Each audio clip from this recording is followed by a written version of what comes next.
So magluto kong mushroom soup. Hello everyone! Today is another day.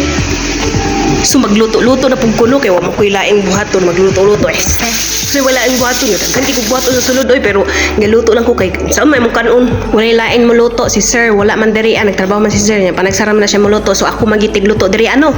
So magluto ko bisag daghan kay ko buhaton to sulod. So unahon sa na akong pagluto kay ang mga bata pang gutomon niya to. Mga bata din pasingilan bisag kay ako mo'y gutomon.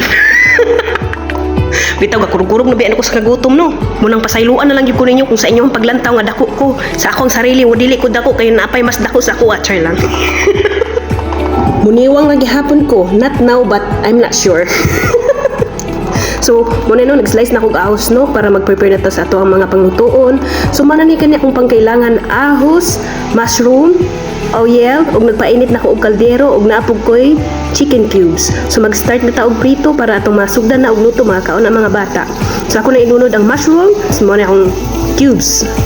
So, ato na ni siyang ato lang na siya ang takluban para maluto gid siya.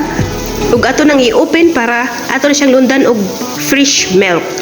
Fresh milk na siya kay wala man ko'y cooking cream no, so lundan na to og milk.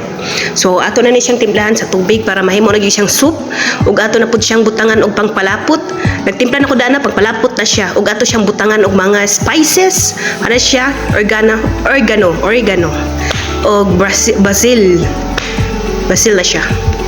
So ato na siyang panglunuran kay aron ang test niya kanang mahimog siya og mushroom soup. Pangpa-test mo yun ng mga basil, mga oregano. So muna ni siya no. Ato na siyang is-serve sa mga bata. Mura nilang rice. Butang na to na siya sa rice. Muna siyang tawag og mushroom soup with rice. Muna na ang akong mga pagkaon sa akong mga alaga. Muna ni kay Alia, muna ni kay Apra.